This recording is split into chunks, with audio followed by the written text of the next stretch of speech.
નમસ્કાર, આપ જોઈ રહ્યા છો જીએસટીવી ન્યૂઝ અને બિઝનેસ પ્લસ સાથે હું શુદ્ધવાની।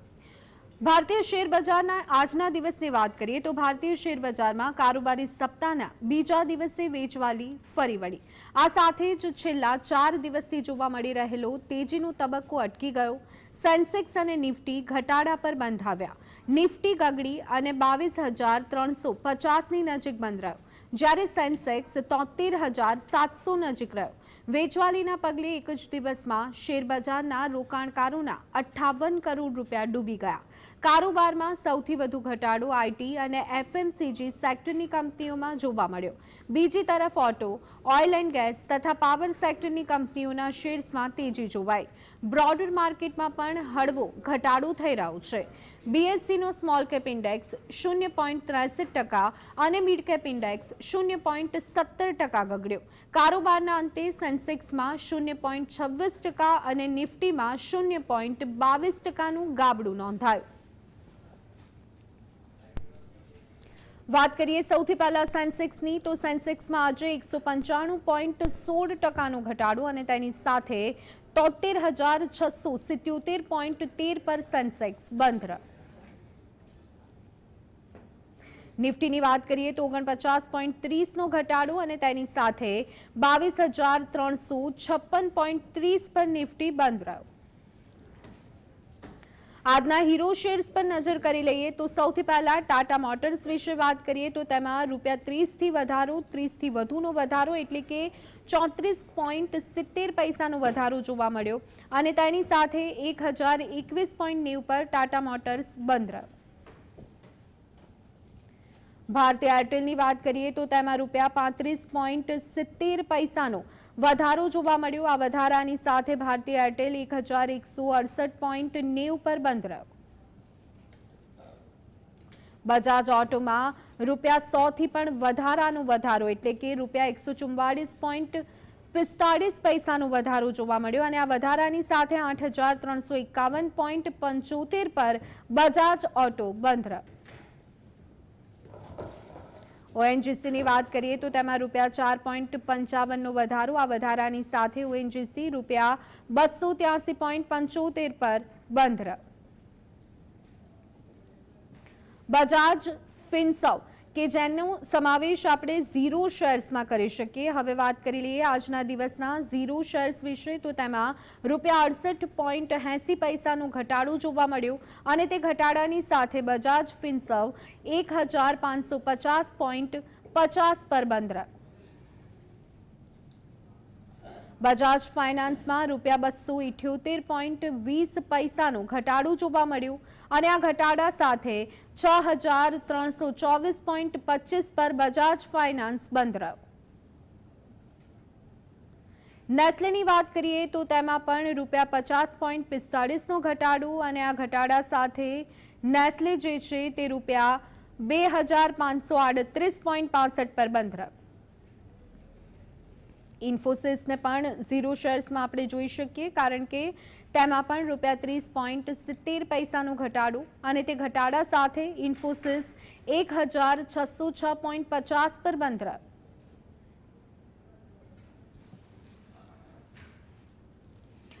અને માર્કેટના કારોબાર અંગે હવે ચર્ચા કરવા માટે આપણી સાથે જોડાયા છે SEBI registered market expert Poojaben Thakar. Poojaben, આપનું સ્વાગત છે। જી આભાર। પૂજાબેન, સપ્તાહના બીજા કારોબારી દિવસે માર્કેટમાં વેચવાલી જોવા મળી, આ સાથે જ જે તેજીનો તબક્કો ચાલી રહ્યો છે તે પણ અટકી ગયો। શું કહેશો માર્કેટની આ મુવમેન્ટ અંગે? માર્કેટમાં અત્યારે તમે જુઓ તો 22,000 ઉપર જે રીતે ગયા અઠવાડિયાથી મુવમેન્ટ થઈ રહી છે એ પ્રમાણે અત્યારે તમે જુઓ તો નિફ્ટી અત્યારે એક રેન્જ બાઉન્ડમાં કામ કરતી હોય એવું લાગી રહ્યું છે।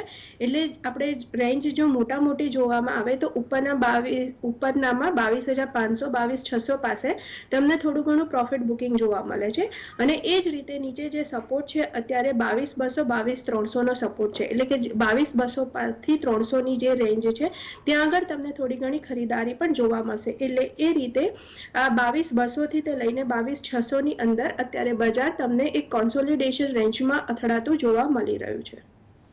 જે આજના શોના સૌથી પહેલા કોલર મિત્ર નરેશભાઈ જોડાઈ ગયા છે। યસ નરેશભાઈ, પ્રશ્ન જણાવો। हाँ मैडम, આપણે એસડીઆઈએલ અને એક ઉજાસ એનર્જી એ બે શેરમાં મારે જાણવું છે જરા. જી પહેલા એલટીઆઈની જો હું વાત કરી લઉં તો ફંડામેન્ટલી કંપની ખૂબ જ સારી છે. એટલે તમે જો લોંગ ટર્મની દ્રષ્ટિએ આમાં કામ કરવા માંગતા હોય તો ડેફિનેટલી તમે સારો પસંદ સેટ કર્યો છે. અત્યારે થોડો ઘણો એ ટૂંકા ગાળાની જો વાત કરીએ ટેકનિકલી તો અત્યારે થોડો ઘણો વીક છે. એટલે કે હું જે લોંગ ટર્મની દ્રષ્ટિએ કહું છું કે સારો છે, તમે પોર્ટફોલિયોમાં એને રાખી શકો તો આ ઘટાડાનો લાભ તમે એને એવરેજ આઉટ કરવા કરી શકો છો. જો તમે સ્ટોક એસઆઈપી કરતા હોય તો પણ તમારે આમાં કન્ટિન્યુટી તમારે રાખવી જોઈએ. મને પોઝિટિવ લોંગ ટર્મની દ્રષ્ટિએ પોઝિટિવ લાગી રહ્યો છે. મને લાગે છે કે લોંગ ટર્મમાં તમને આમાં સારા એવા રિટર્ન જોવા મળશે. અને કોલર મિત્ર રશ્મિનભાઈ જોડાઈ ગયા છે. યસ રશ્મિનભાઈ, પ્રશ્ન જણાવો. નમસ્તે પૂજાબેન, હું રશ્મિન કોન્ટ્રાક્ટર બોલું છું. આજે છાપામાં વાંચ્યું કે ટાટા મોટર એની બે કંપનીઓ ડીમર્જ કરે છે, તો એનું જરા વિગત જણાવજો ને પૂજાબેન. જી, એની વિગતમાં એવું છે કે ટાટા મોટર્સ છે જે એના બિઝનેસને મતલબ વેચી રહ્યું છે. એનું જે છે કોમર્શિયલ વ્હીકલ છે એ એક અલગ પડશે અને જે પેસેન્જર વ્હીકલ છે જે JLR ને છે, રેન્જ રોવર ને છે, એનો બિઝનેસ અલગ પડશે. એટલે આવી રીતે કોમર્શિયલ અને પેસેન્જર વ્હીકલ્સનો બિઝનેસ બંનેનો જુદો પડશે. એ રીતે એ લોકોનું ડીમર્જર થશે. અને કોલર મિત્ર મહેન્દ્રભાઈ જોડાઈ ગયા છે. જી મહેન્દ્રભાઈ. હા મેડમ નમસ્કાર. મારા બે પ્રશ્ન છે. એક તો આર્કેન કેમિકલના ઉપરના ટાર્ગેટ જોઈએ છે અને અલોક ઇન્ડસ્ટ્રી વિશે આપનો શું મંતવ્ય છે?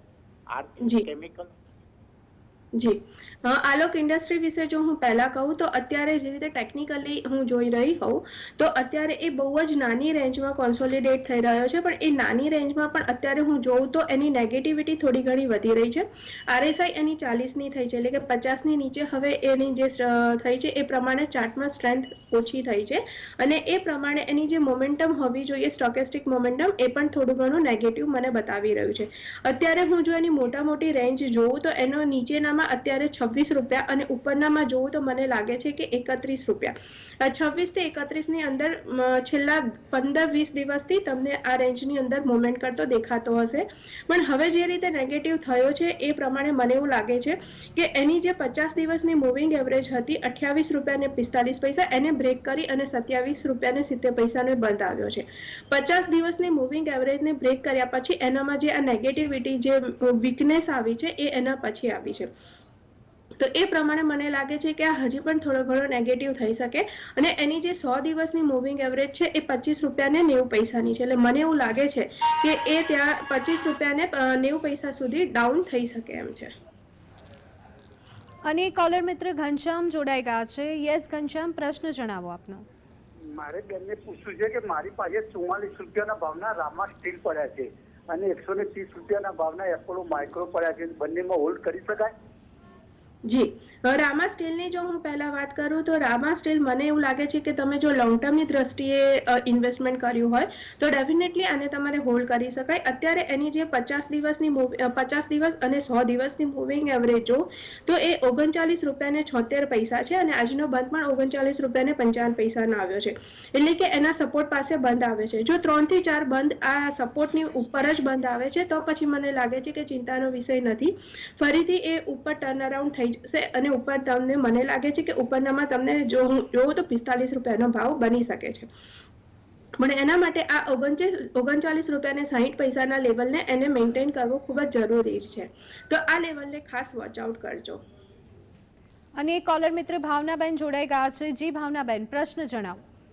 હેલો, મારી પાસે અદાણી પોર્ટ અને IOC BPCL બધામાં પ્રોફિટ થાય છે, ઘણું બધું ઉપર ગયા છે. તો હવે એમાં હજી હોલ્ડ કરવું જોઈએ કે વેચી પ્રોફિટ બુક કરવું જોઈએ? Adani port, IOC BPCL, HDFC AMC. જી, પહેલા તો હું કહીશ કે અદાણી પોર્ટ, IOC અને BPL તમારે આ ત્રણેય સ્ટોકની પસંદગી ખૂબ જ સારી છે. અત્યારે કોઈ ચિંતાનો વિષય નથી લાગતો કારણ કે જેવી રીતે તેજીનો માહોલ હજી પણ જળવાઈ રહ્યો છે એ પ્રમાણે બજાર જે રીતે ભલે એક રેન્જની અંદર કોન્સોલિડેશનમાં થોડું ઘણું કોન્સોલિડેશનના ભાગરૂપે કરેક્શન પણ તમને જોવા મળે, પણ ઓવરઓલ માર્કેટ પોઝિટિવ છે અને IOC, BPCL અને અદાણી પોર્ટ જે તમે ત્રણની વાત કરી એ મને એવું લાગે છે કે આગળના ઇલેક્શન સુધી હજી પણ આ પોઝિટિવ રહેશે.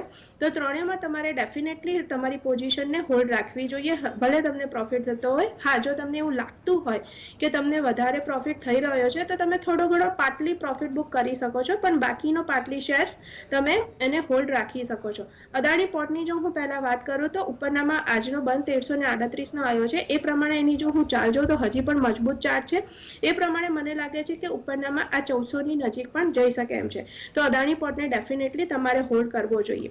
બીપીસીએલની જો હું વાત કરું તો બીપીસીએલનો ચાર્ટ પણ મને પોઝિટિવ લાગે છે. ઇનફેક્ટ એ મને બ્રેકઆઉટ લેતો હોય એવું લાગી રહ્યું છે. આજનો બંધ એનો 645નો આવ્યો છે અને એનું બ્રેકઆઉટ લેવલ જે પડે છે 650 ઉપર પડે છે. 650 ઉપર જો 3 થી 4 લેવલ સસ્ટેન કરી દે છે તો પછી મને લાગે છે કે તમને આમાં વધારે આગળ પ્રોગ્રેસ જોવા મળી શકે એમ છે. અને કોલર વિડીયો મનહરભાઈ જોડાઈ ગયા છે. જી મનહરભાઈ. ટાટા ટેકનોલોજી ના ભાવે લેવા અત્યારના ભાવે. સ્ટોકનું નામ ફરીથી જણાવશો મને? ટાટા ટેકનોલોજી. ટાટા ટેકનોલોજી. જી, ટાટા ટેકનોલોજીનો હું ચાર્ટ જોઉં તો મને ઘણો પોઝિટિવ લાગી રહ્યો છે. એની આરએસઆઈ ભલે 40ની છે પણ ધીમે ધીમે એ બેટર ડેવલપમેન્ટ થઈ રહ્યું હોય ચાર્ટ સ્ટ્રક્ચરમાં એવું મને લાગે છે. જે 2 દિવસની મુવમેન્ટ થઈ છે એમાં એણે એના એક સપોર્ટને મેન્ટેન કરીને ચાલ્યું છે. એ રીઝનથી મને એવું લાગે છે કે પોઝિટિવ છે. એનો તમે મહિના પહેલાનો પણ જૂનો જો લો જોશો તો એ મને 1080ની પાસે દેખાઈ રહ્યો છે, એટલે કે 1080ના લેવલને એણે સારું એવું મેન્ટેન કર્યું છે. તો આજનો જે 1075નો બંધ આવ્યો છે એ મને લાગે છે કે ઘણો પોઝિટિવ થઈ શકે એમ છે. અહીંયા સપોર્ટ લઈ શકે એમ છે અને ઉપરનામાં જોઈએ જો આ સપોર્ટ લેશે તો પછી ઉપરનામાં મને એવું લાગે છે કે 1128 સુધી એ જઈ શકે એમ છે. માર્કેટ એક્સપર્ટ પૂજાબેન આપણી સાથે જોડાઈ ગયા છે. અન્ય એક કોલર મિત્ર જોડાઈ ગયા છે. જે આપનો પ્રશ્ન જણાવો. જીએમઆર ઇન્ફ્રા છે 28 રૂપિયાના અને રાષ્ટ્રીય કેમિકલ એન્ડ ફર્ટિલાઇઝર આરસીએફ છે 55 રૂપિયામાં. તો બંને હજી જાળવી રાખું કે નફો બુક કરી લઉં? પ્રથમ સ્ટોકનું નામ ફરીથી એકવાર જણાવશો? GMR infra. જી, આરસીએફ અને જીએમઆર ઇન્ફ્રા. આરસીએફની જો હું વાત કરું તો અત્યારે મને એનો ચાર્ટ સ્ટ્રક્ચર નેગેટિવ લાગી રહ્યું છે. કન્ટિન્યુઅસ ડાઉન ટ્રેન્ડમાં છે. હમણાં જ એણે એની 50 દિવસની જે મૂવિંગ એવરેજ છે એને બ્રેક કરી અને સારો એવો ડાઉન ગયો છે.